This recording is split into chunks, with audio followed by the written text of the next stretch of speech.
ఇంతమంది తెలుగుదేశం నాయకులు, బీజేపీ నాయకులు, జన సైనికులు నాయకులు కోవూరు ప్రజల మధ్య నామినేషన్ వేయడం భగవంతుడిచ్చిన అదృష్టంగా భావిస్తున్నాను.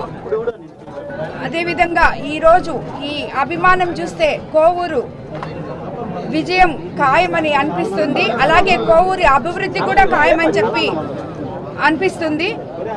చంద్రబాబు నాయుడు గారి ఆశీస్సులతో ఉమ్మడి ఎన్డీఏ అభ్యర్థిగా కోవూరు నియోజకవర్గం నుంచి నేను ఎమ్మెల్యేగా ఈరోజే నామినేషన్ వేయడం జరిగింది. దానికి మీరందరూ ప్రజలు ఆశీస్సులు కావాలని, అదేవిధంగా సైకిల్ గుర్తు మీద ఓటు వేసి నన్ను గెలిపించాలని, ఎంపీగా వేమిరెడ్డి ప్రభాకర్ రెడ్డి గారిని కూడా గెలిపించాలని కోరుకుంటున్నాను. ప్రశాంతి కోవూరు కాన్స్టిట్యుయెన్సీ నామినేషన్ వేయడం జరిగింది. ఈరోజు ఈ జనము, అభిమానము ఇవన్నీ చూస్తుంటే కోవూరు నుంచి మనం ప్రశాంతి గెలిచినట్టే అనిపిస్తుంది. అది కాకుండా చంద్రబాబు నాయుడు గారు కూడా ఖచ్చితంగా ముఖ్యమంత్రి అయినట్టు ఈ రోజుతోటే అది కూడా మనమే డిక్లేర్ చేసుకోవచ్చు.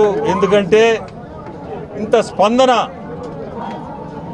అనూహ్య స్పందన, ఇది అనుకోని స్పందన ప్రతి దగ్గర కూడా ఇదే పరిస్థితిలో ఉంది. ఇంకా నామినేషన్ తర్వాత మీరు చూడండి ఎట్లా ఉంటుందో మన పరిస్థితులు కూడా. ఖచ్చితంగా మనం చంద్రబాబు నాయుడు గారిని ముఖ్యమంత్రి సీట్లో కూర్చోబెట్టేది ఖచ్చితం, జరగబోయేది కూడా అదేను. అట్లే ప్రతి కాన్స్టిట్యుయెన్సీ కూడా ఇదే పరిస్థితిలో ఉంది. మన ఈరోజు నెల్లూరు కోవూరులో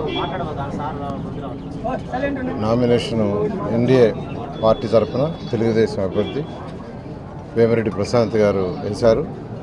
అయితే ఈ నామినేషన్ కేవలం 5 మంది మాత్రమే పోతామని నాకు యాక్చువల్గా వారు ఫోన్ చేసి చెప్పడం, 5 మంది మాత్రమే ఇక్కడ అనుకుని వస్తే వేల మంది యాక్చువల్గా ఈరోజు వాళ్ళకే వాళ్ళు రావటం నిజంగా ఆమె గెలిచేసినట్టే. అత్యధిక మెజారిటీతో మీరు అందరూ గెలిపించాలి.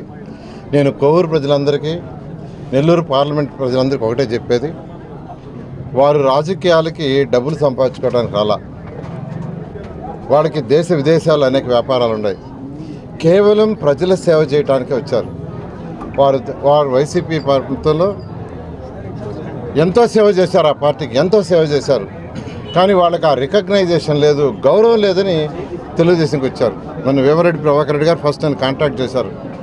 ఒకటే చెప్పారు, నారాయణ చంద్రబాబు నాయుడు దగ్గర నువ్వు పోవాలంటే అపాయింట్మెంట్ అవసరం లే, ఫోన్ అవసరం లే, నేరుగా వెళ్ళిపోతావు, ఆయన గౌరవిస్తాడు. అంతేకాదు నెల్లూరు టౌన్ని, నెల్లూరు 54 డివిజన్ని బ్రహ్మాండంగా డెవలప్ చేసావు. నెల్లూరు ప్రజలు గుండెల్లోని పెట్టుకుంటున్నారు. ఈరోజు ఎక్కడైనా అంత చెప్పడం జరిగింది. అప్పుడు నేను వారిని చంద్రబాబు నాయుడు దగ్గర తీసుకుని ఇంట్రొడ్యూస్ చేస్తే వెంటనే వాళ్ళు యాక్చువల్గా ఆయన వెంటనే చైర్మన్ యాక్చువల్గా పార్టీలో చేర్చుకున్నారు. ఎందుకంటే ఆయన అజాతశత్రువు, ఎవ్వరికీ అపకారం చేయాల, ఆయన డెవలప్ చేయాలా, ప్రజల గుండెల్లో ఉండాలనే వచ్చారు. నేను అందరినీ ఒకటే చెప్తున్నాను, మీరు అత్యధిక మెజారిటీతో వేమిరెడ్డి ప్రభాకర్ రెడ్డి గారిని ఎంపీగాను, కోవూరు నియోజకవర్గం నుంచి ఎమ్మెల్యేగా వేమిరెడ్డి ప్రశాంత్ని గెలిపించండి. ఖచ్చితంగా కోవూరు కాన్స్టిట్యున్సీని రాష్ట్రంలో నెంబర్ 1 కాన్స్టిట్యున్సీగా చేస్తుందనే నమ్మకం నాకుంది. ఇక్కడ ప్రజలకు కూడా ఉందని మీ అమూల్యమైన ఓటుని వాళ్ళిద్దరికేసి గెలిపించాల్సిందే కోరుకుంటున్నాను.